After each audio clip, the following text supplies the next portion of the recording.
Eder. Mech. Pallister. È il 3 gennaio 2022 quando la squadra mobile torna a bussare, scala per scala, nei due condomini gemelli di via Verrocchio 2 e 4.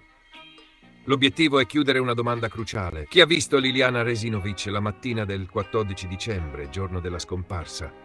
Gli atti, 2 passaggi, mattina e pomeriggio, disegnano un contesto limpido. Ogni piano ha 2 alloggi, molti interni risultano vuoti o con residenti deceduti e nessuno degli inquilini escussi dichiara di averla incrociata il 14 dentro le scale o sui pianerottoli.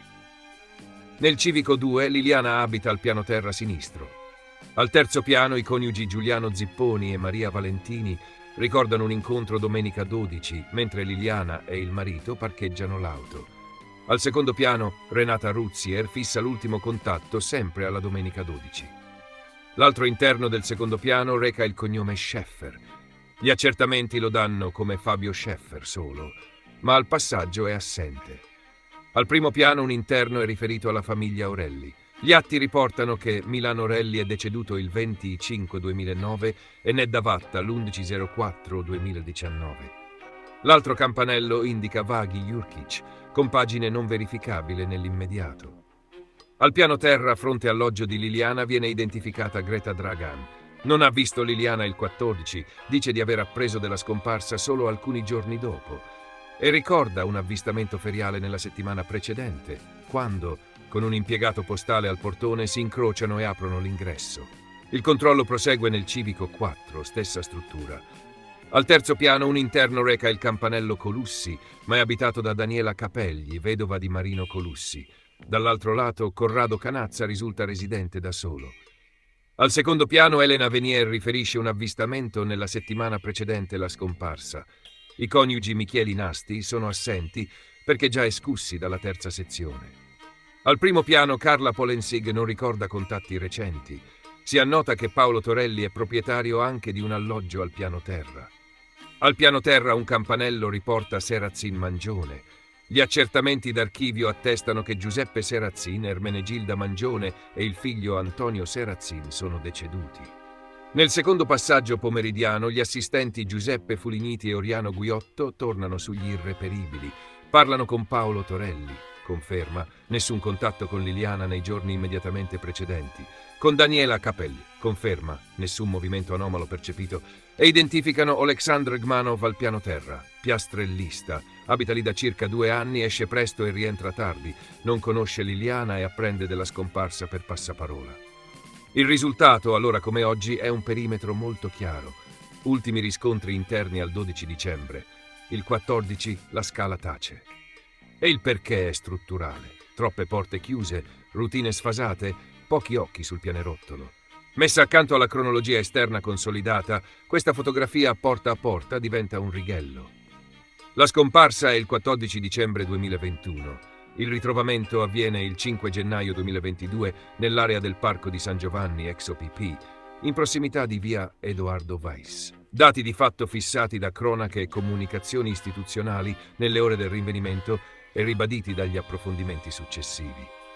Nel 2025 la superperizia disposta dalla Procura ha accantonato l'ipotesi suicidaria e indirizzato verso un'asfissia meccanica con intervento di terzi, compatibile, per dinamica e timing, con un decesso il 14 dicembre.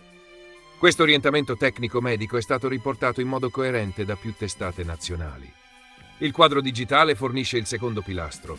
Già dall'estate 2024 sono state evidenziate incongruenze tra tabulati di rete e contenuto logico del telefono di Liliana. In particolare è stata segnalata attività tra le 11:24 e le 13:06 sui tabulati non più visibile nel device e la mancata presenza nel registro del telefono della chiamata delle 8:22 del 14/12 con Claudio Sterpin. Da qui le richieste di approfondimento tecnico. Nel 2025 la Procura dispone accertamenti tecnici non ripetibili su un telefono che Sebastiano Visintin avrebbe regalato nel 2022 a una conoscente, dispositivo già sequestrato e ora al centro di un nuovo set di verifiche. Un filone che punta a chiarire eventuali sincronizzazioni, cancellazioni o allineamenti postumi. Il terzo pilastro riguarda alibi e spostamenti nella mattina del 14. È stato pubblicamente contestato il passaggio in pescheria indicato da Visintin. La critica si fonda sul mancato riscontro nei tabulati per quella fascia oraria. In parallelo, sul fronte testimoniale, il 23 giugno 2025 si è concluso l'incidente probatorio con Claudio Sterpin. La sua ricostruzione conferma un appuntamento previsto nella tarda mattinata e insiste sul fatto che Liliana non arrivò mai all'incontro. Anche questo tassello chiude il cerchio. Con i verbali di via Verrocchio, se dentro la scala non la vede nessuno il 14 e fuori non arriva all'appuntamento, la finestra operativa in cui qualcosa è accaduto si colloca fuori dal condominio e prima di quell'orario. Riletti oggi, i 3 verbali del 3 gennaio non pretendono di spiegare che cosa accadde.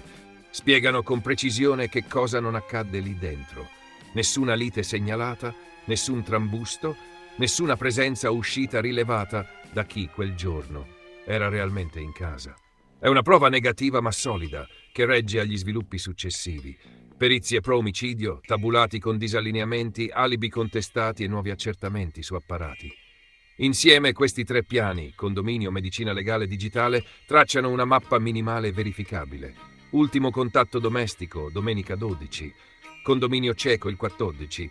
Decesso compatibile col 14. Spostamenti e attività telefoniche da ricostruire fuori scala.